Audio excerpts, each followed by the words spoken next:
오늘이 17장인데 16장과 17장 사이에는 무려 13년이라는 세월이 흘렀습니다. 성경에는 이 13년이라는 시간을 성경에서 의도적으로 보여주는 듯합니다. 13년, 많은 주석학자들이 이 긴 세월이 아브라함에게 있어서 영혼의 암흑기, 영혼의 밤이었을 거라고 말합니다. 하나님의 많은 말씀보다 어떤 때는 침묵을 통해 더 많은 것을 배울 때가 있습니다. 기도 응답이 계속 이루어지고 하는 일이 형통하고 그럴 때도 배우는 것이 있겠지만 어떤 때는 영적 암흑기 같은 인생의 영혼의 밤을 보내면서 성숙해지고 그때 배우는 것이 더 많을 때가 있습니다. 인생에 있어서 진정한 밤은 고난과 시련이 찾아올 때가 아니죠. 환난이 많고 고난이 극심해도 그때마다 하나님이 수시로 나타나셔서 말씀해 주시고 그 고난의 의미를 깨닫게 해주신다면 그것은 진정한 밤이 아닙니다. 정말 괴로운 인생의 밤이 언제냐? 하나님조차 버려두실 때입니다. 시련과 아픔이 우리의 마음을 상하게는 하는 것이 사실이지만 하나님이 주시는 은혜는 사실 그 모든 것을, 그 괴로움을 다 능가해 버립니다. 반대로 사업이 잘 되고 가정에 우환이 없고 오히려 사람들이 야 부럽다 그런 말을 들었을 때, 그런 말을 듣는데 정작 마음은 그 어느 때보다 공고할 때가 있습니다. 기도를 해도 벽이 느껴지고 사람들과 어울려도 그냥 고독하기만 합니다. 말씀을 들어도 달콤하지가 않고 하나님을 생각해도 전혀 기쁘지가 않습니다. 정말 괴로운 인생의 밤은 사실 후자입니다. 외적인 형통함을 보고 사람들은 부러워하지만 사실 거기가 바로 별빛조차 사라진 영혼의 어두운 밤입니다. 그런 인생의 어두운 밤이 오늘 아브라함에게 있었던 겁니다. 순간순간 살아서 역사하시며 한 걸음 한 걸음 이끄셨던 하나님이 13년 동안이나 아브라함을 버려두신 겁니다. 그러면 대체 하나님은 왜 아브라함에게 이렇게 오랜 세월 동안 침묵하셨을까요? 가혹할이 많지 긴 세월 동안 아브라함을 홀로 영혼의 밤을 보내도록 버려두신 이유가 무엇일까요? 그것은 바로 그가 불신앙으로 인해 아들을 낳았기 때문입니다. 하나님은 창세기 12장부터 15장까지 3번, 4번 거듭해서 내가 내 자손을 하늘의 별과 같이 땅의 모래와 같이 많게 해줄 것이다 라고 계속해서 여러 번 약속해 주셨습니다. 심지어 15장에서는 직접 쪼갠 재물 사이로 지나가며 확신까지 시켜주셨습니다. 만약 내가 이 약속을 어기면 이 짐승처럼 죽어도 좋다라는 상상할 수 없는 보증의 의미가 내포된 행동이었습니다. 하나님은 아브라함에게 주신 약속을 보증하기 위해 어쩌면 당신에게 모욕적일 수 있는 언약 체결 의식을 빌어 약속하기를 마다하지 않으셨던 겁니다. 그런데 아브라함이 어떻게 했냐? 여종을 통해서 이스마엘을 낳게 됩니다. 그 이후 13년이라는 긴 시간 동안 하나님은 침묵하십니다. 13년 만에 드디어 하나님이 아브라함에게 나타나셔서 하신 첫 말씀이 뭐냐면 나는 전능한 하나님이라. 너는 내 앞에서 행하여 완전하라. 이 말씀은 왜 나를 믿지 못하느냐? 내가 못할 일이 뭐가 있느냐? 그깟 아들 하나 낳게 하는 거 그 왜 못하겠느냐? 라는 이런 책망의 의조가 들어 있습니다. 이 아브라함에게 있어서 이 13년이라는 시간은 고통스러운 세월이었습니다. 아들 이스마엘이 태어난 이후부터 지금까지 아브라함 가정에 적잖은 분란이 있었는데요. 요족인 하갈이 아들을 낳고 나서 도도하게 굴었겠죠. 아들을 낳은 이후 하갈은 그 하갈이 아니라 아들을 힘입고 둘째 부인 행세하려 했을 겁니다. 신분 상승을 노리는 하갈의 모든 언행이 사라가 볼 때 모든 것이 믿고 마음에 들지 않았을 것이고 이 일로 인해 남편에게 짜증이나 짜증을 다 냈겠죠. 그래서 가정에 끝없는 불화가 일어났던 겁니다. 이스마엘의 출생 이후 아브라함의 가정은 시기와 미움과 알력과 다툼이 끊임없이 일어나 가정은 지옥이 되어버렸습니다. 사실 힘든 건 세상에서 힘든 게 아니죠. 가정이 힘들면 그게 가장 힘든 겁니다. 이 반목이 얼마나 심했던지 지금부터 그때부터 지금까지 이삭의 후손과 이스마엘의 후손이 지금까지 싸우고 있지 않습니까? 중세기 역사가 바로 이 싸움의 역사입니다. 사실 아브라함의 가정 불화는 아브라함에게도 있었지만은 그래도 이스마엘이라는 아들 하나가 있었던 게 아브라함에게 있어서 든든했을 겁니다. 아들같이 여긴 종 엘리에셀을 두고 하나님은 너의 상속자가 아니다라고 했고 내 상속자는 내 몸에서 날 자라 했는데 어찌되었던 이스마엘은 자기 몸에서 난 자식이었기에 이 아들 하나 보고 이 아들 하나 위안을 삼고 살았을 것입니다.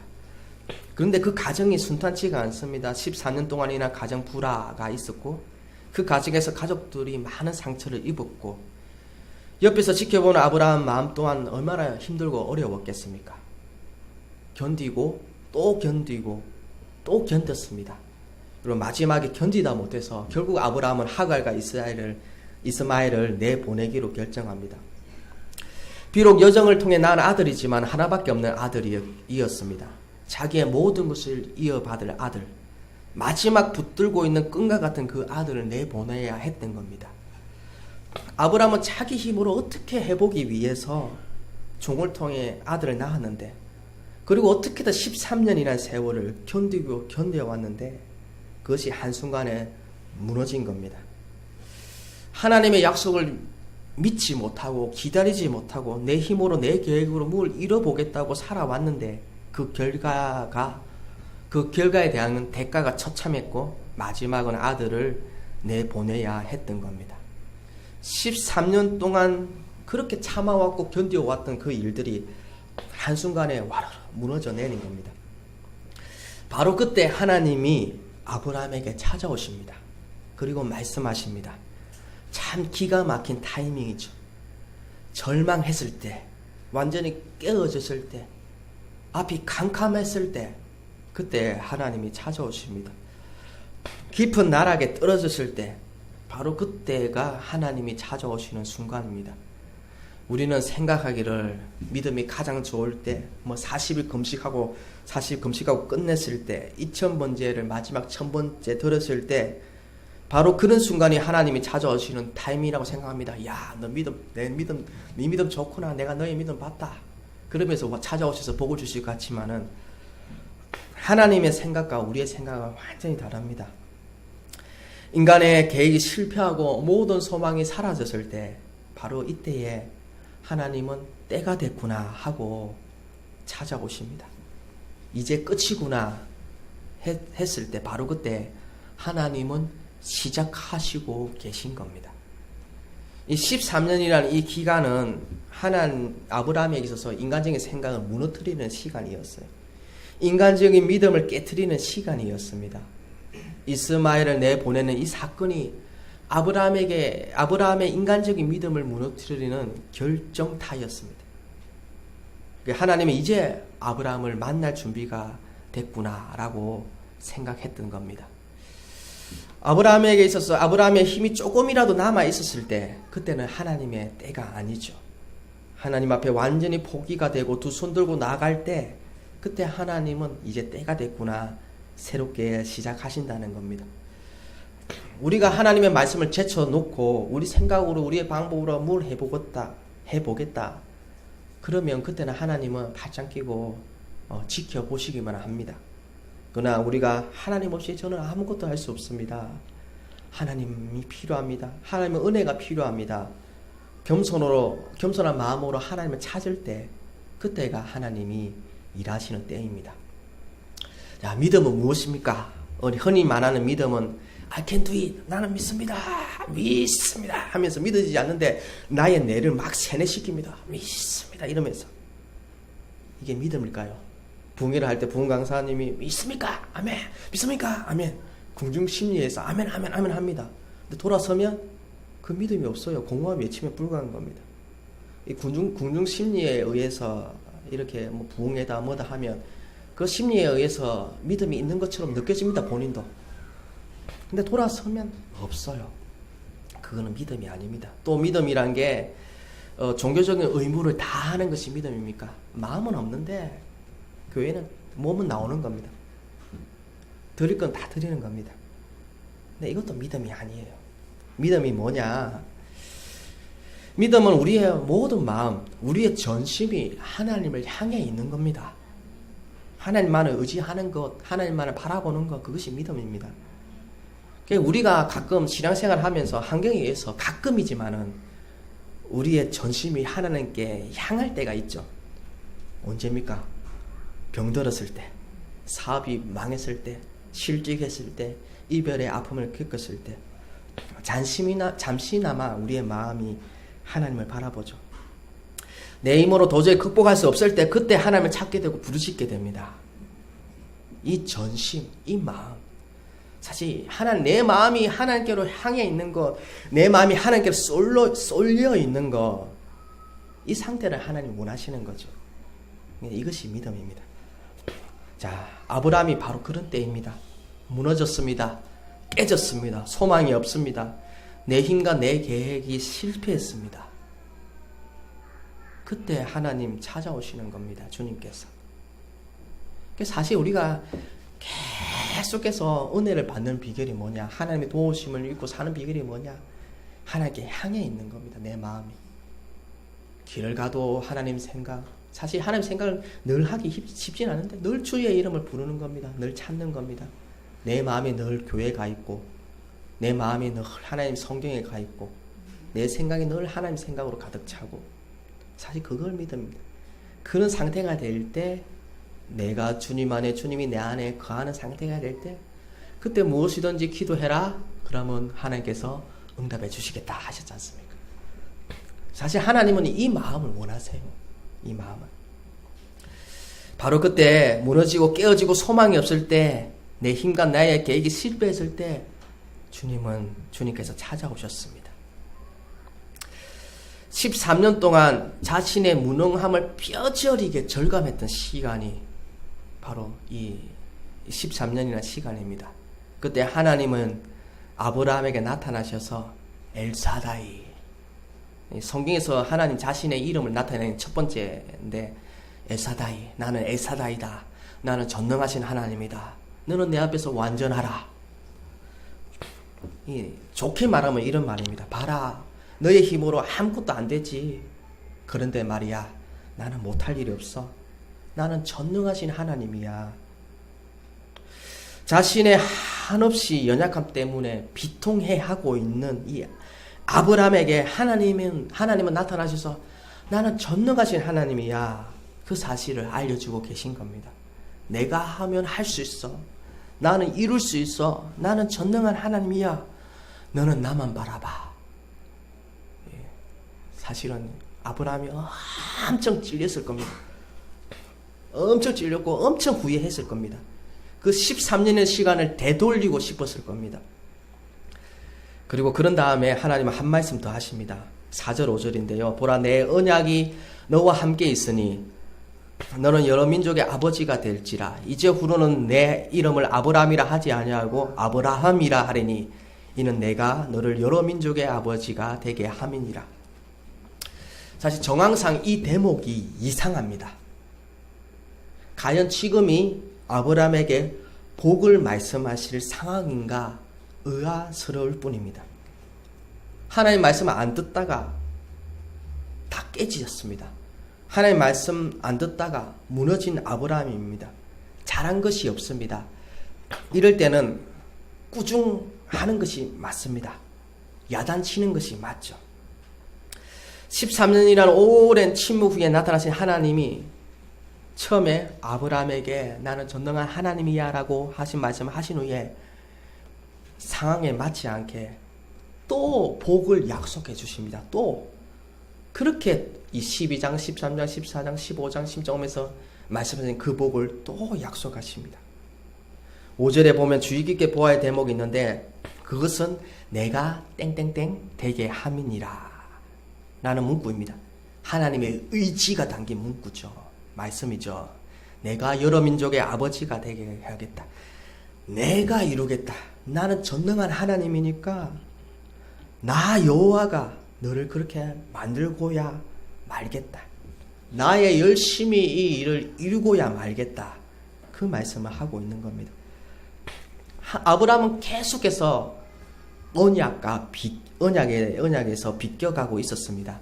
약속의 땅에 갔더니 가뭄이 오니까 애굽으로 내려가고 애굽에 가서 아내를 누이라고 하고 엘리에셀이 내 상속자라 하고 또 이스마엘을 낳지 않나. 아브라함의 행적은 하나님의 말씀과 어긋나고 있었습니다. 그런데 아브라함 계속 이쪽으로 가고 있는데 하나님은 내가 그것을 이루겠다. 그 약속을 이루겠다고 말씀하시고 있는 겁니다. 이것이 바로 믿음의 비밀입니다. 아브라함에게 있어서 아브라함이 믿음이 좋아서 하나님이 아브라함을 선택하신 것이 아니라 하나님이 아브라함을 믿음의 사람으로 만들고 가시고 있는 겁니다. 책망이 있어야 할 바로 그 자리에서 하나님은 복을 선포하고 있는 겁니다. 아브라함의 불신앙이 드러나는 질책의 자리에서 하나님은 새로운 이름을 주십니다. 아브라함이라 하지 말고 아브라함이라 하라. 그리 말씀하십니다. 아니 이 정황상 너는 이름 바꿔라. 멍청이, 불신이, 못난이, 의심이 이렇게 바꿔라. 이런 이름을 붙여줘야 되는 게 맞는데 하나님은 그 질책의 자리에서 자신의 가장 큰 가오와 상처가 떠오르는 자리에서 복된 이름을 붙여주십니다. 우리를 가장 깊이 좌절하게 한 실패와 수치의 자리에서 하나님은 복을 선포하고 계신 겁니다. 다 무너졌고 다 망했는데 바로 그때가 복이 시작되는 자리라는, 하나님은 우리에게 더 물러날 곳이 없을 만큼 참혹한 자리에 처하더라도 거기서 하나님은 복을 받게 하시는 분이십니다. 신앙의 여정에서 벌어지는 이 하나님의 오묘하신 섭리는 우리는 다 헤아릴 수가 없는 겁니다. 저는 이 말씀을 묵상하면서 떠오르는 생각이 이겁니다. 하나님이 정말 속이 많이 탔겠구나. 이렇게 기다려 주셨구나. 하나님이 엄청 기다리셨겠구나. 사실 우리가 생각할 때는 우리가 기다렸다고 생각합니다. 왜 기도 안 들어주십니까? 내가 애타하는 것 같고 내가 찾는 것 같고 내가 기도하는 것 같고 내가 간절히 원하는 것 같죠. 하나님은 아무리 불러도 대답 없는 분 같지 않습니까? 그런데 알고 보니까 하나님이 더 기다리시고 하나님이 더 원하셨던 겁니다.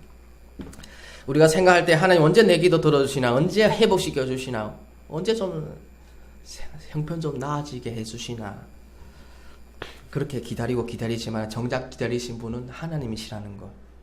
하나님은 언제 내 자녀가 준비될까? 뭐라도 좀 주고 싶은데, 복을 주고 싶은데, 회복시켜 주고 싶은데 언제 좀 제대로 믿음 생활할까? 언제 사명을 감당할 수 있는 그릇이 될까? 하나님이 오래 기다리신다는 겁니다. 하나님이 오래 기다리세요. 많이 알려진 예화죠. 하나님을 무척 사랑하는 나이 지극한 여인이 주님과 함께 바닷가를 걷는 꿈을 꾸었는데 그가 고개를 돌려 그들이 걸어온 발자취를 살펴보니 중간중간에 오직 한 사람의 자국만 있었습니다. 한참을 걷다가 그녀가 물었습니다. 주님, 제가 공경에 처해 주님을 찾았을 때 주님은 어디 계셨나요? 왜 저와 함께 해주시지 않으셨나요? 그때 하나님 대답하시죠. 저들을 봐라. 저기 한 사람의 발자국만 보이는 곳이 여러 군데 있지. 바로 내가 어려울 때 내가 너를 업고 걸었던 곳이란다. 너무 잘 알려진 이야기입니다.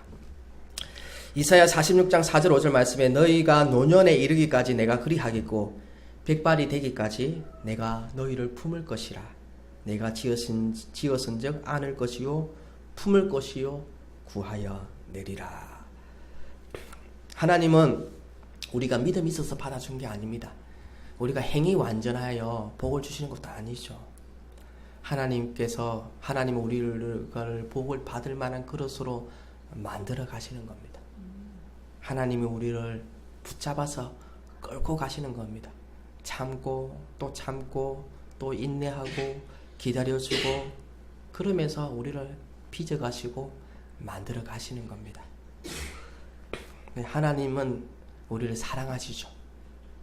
그래서 반드시 믿음의 사람으로 성장시켜 가시고 복된 존재로 만들어 가십니다. 그 길을 그 여정을 가장 짧게 만들고 또 이 영혼의 밤이라는 이 어려운 시간 없이 하나님의 은혜와 복을 누리는 비결이 뭡니까? 그냥 하나님만 의지하는 겁니다. 전심으로.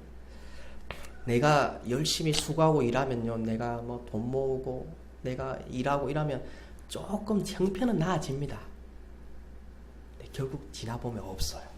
하나님께 주신 거는 내가 생각하는 것보다 훨씬 큰 것입니다. 오직 하나님만 바라보시는 여러분 되기를 바랍니다. 보이지 않는데 들리지 않는데 어떻게 전심으로 주님을 바라볼 수 있을까? 되게 어렵습니다. 기도 응답이 없는데 어떻게 하나님 믿습니다 하면서 매일 성경 보고 매일 기도하고 매일 주님만 찾으면 그렇게 살 수 있습니까? 어려워요. 근데 그게 가장 빠른 길입니다. 그게 하나님의 복을 누리는 가장 빠른 길이 그 길입니다.